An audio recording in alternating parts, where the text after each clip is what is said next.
Sr. Presidente, eu queria fazer um ponto de ordem que tem a ver com o que acabou de dizer. Tem a palavra, Sr. Deputado. Muito obrigado. O Sr. Presidente acaba de colocar aqui uma questão determinante e importante, eu diria essencial do ponto de vista daquilo que é o comportamento, o cumprimento das obrigações constitucionais por parte do Governo. Não se trata apenas do cumprimento da Lei de Enquadramento Orçamental relativamente às grandes opções de plano. Trata-se do cumprimento daquilo que determina a Constituição. O artigo 91º, centésimo quinto, número 2, fazem menção expressa às grandes opções de plano, à proposta de lei de grandes opções de plano. Eu queria que o Sr. Ministro se pronunciasse também sobre a conformidade constitucional de estarmos a iniciar o debate do Orçamento de Estado sem um documento essencial que neste momento e neste contexto o enquadra. Constitucional, não é apenas legal. Portanto, entenda esta minha intervenção como uma espécie de defesa da honra da Comissão face à alusão feita pelo Sr. Deputado Duarte Pacheco. Não se trata de dores do Presidente da Comissão. E a melhor maneira de demonstrar que não se trata de dores do Presidente da Comissão é o facto de eu ter vindo com a Constituição na mão para ler os artigos da Constituição que obrigam o Governo ao cumprimento da Constituição. Eu bem sei que em Frankfurt a única Constituição que se conhece é provavelmente a Constituição das SGPS. Mas em Portugal há um texto constitucional que obriga o Governo e obriga o Sr. Ministro. E, portanto, ele tem que dar uma explicação cabal porque é que o Governo e ele próprio, já que, por exemplo, o relatório vem com um prefácio individual em nome pessoal, inovador, é verdade, muito relevante para o futuro, mas de facto inusitado e inovador, inédito pelo menos, o Sr. Ministro e o Governo têm que explicar porque é que não estão a cumprir o texto constitucional no debate orçamental inicial do mandato desta legislatura. Bom, muito obrigado. Presidente,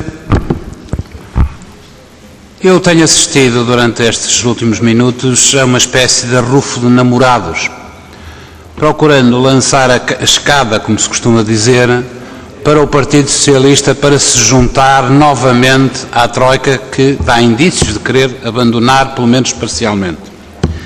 O seu problema, Sr. Ministro, é que o senhor ainda não percebeu uma coisa. O senhor não está em confronto com ninguém aqui. O senhor está em confronto com o país. O senhor está em confronto com os trabalhadores. O senhor está em confronto com os reformados.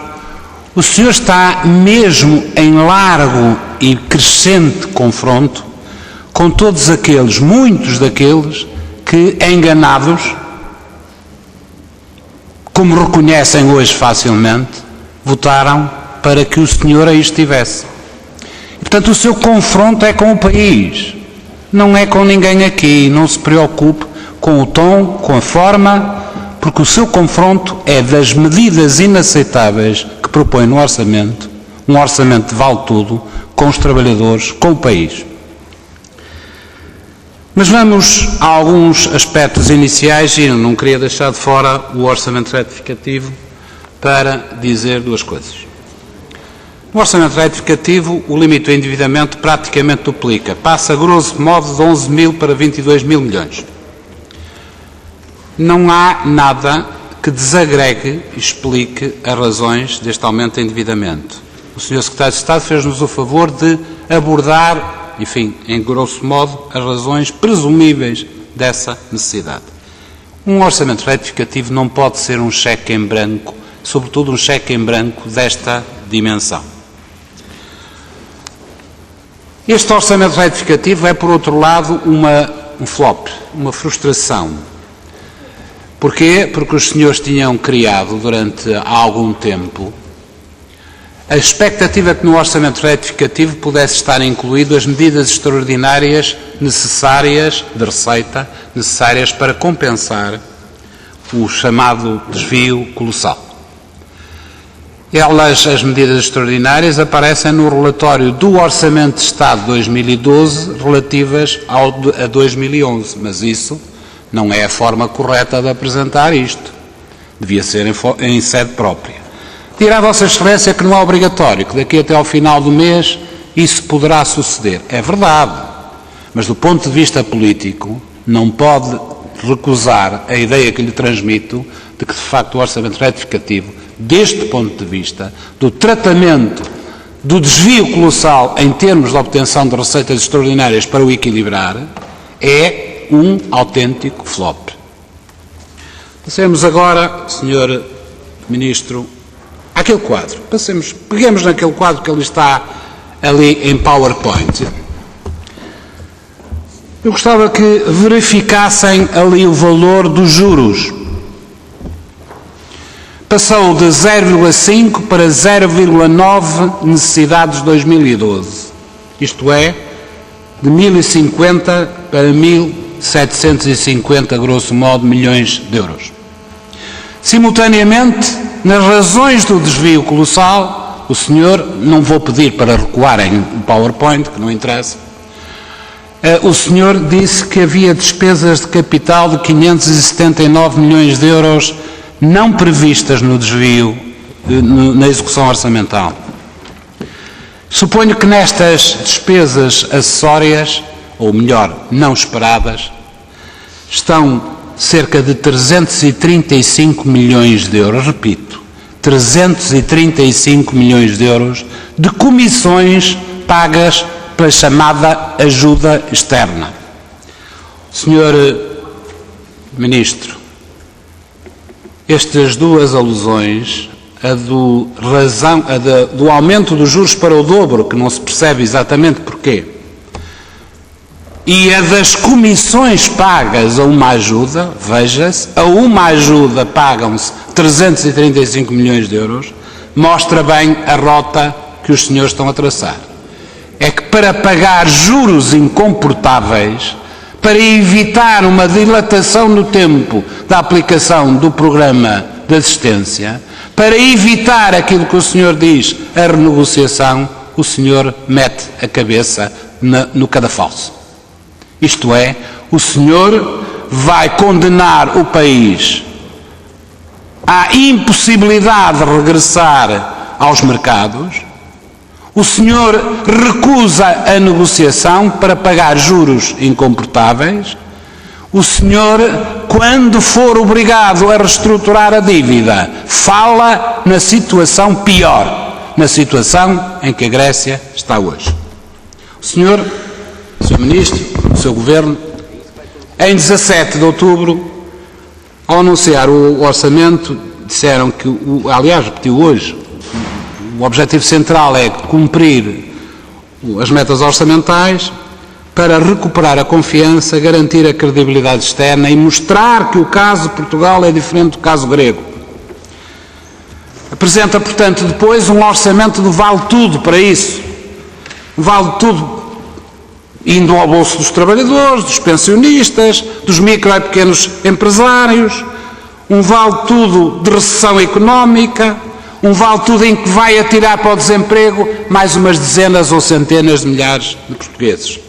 Ordenados, subsídios de férias, imposição de trabalhar gratuitamente, o chamado trabalho escravo da era moderna, novos cortes inaceitáveis na saúde, na educação, um brutal aumento de impostos, a paralisia da atividade económica, a claustrofobia, pode chamar-se, a claustrofobia associativa, cultural e desportiva do país através dos impostos.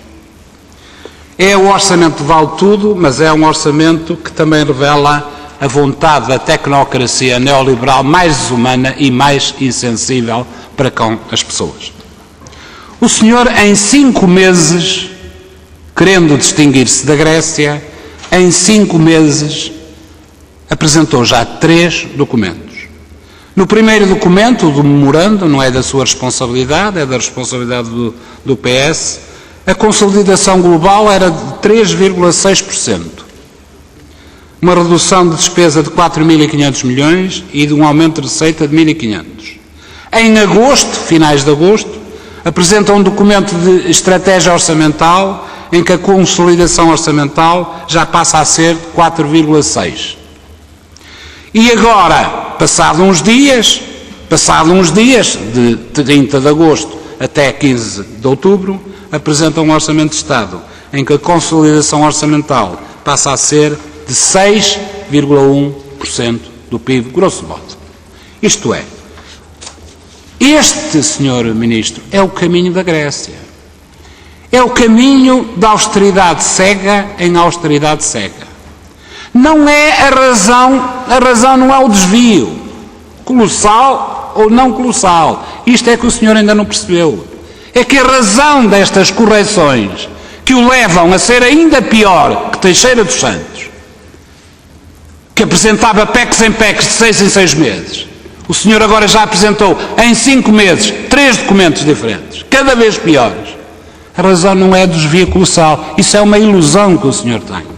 É que isto é inevitável, porque os desvios colossais ou não da execução orçamental vão existir sempre, Sr. Ministro. Vão existir sempre. Sem perspectivas de crescimento económico, sem retomar a atividade económica, o senhor não cumprirá os planos de austeridade e necessitará sempre de mais planos de austeridade para corrigir os anteriores.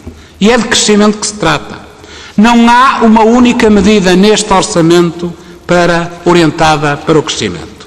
Carga fiscal sobre as microempresas, IRC reduzido ou da interioridade eliminados.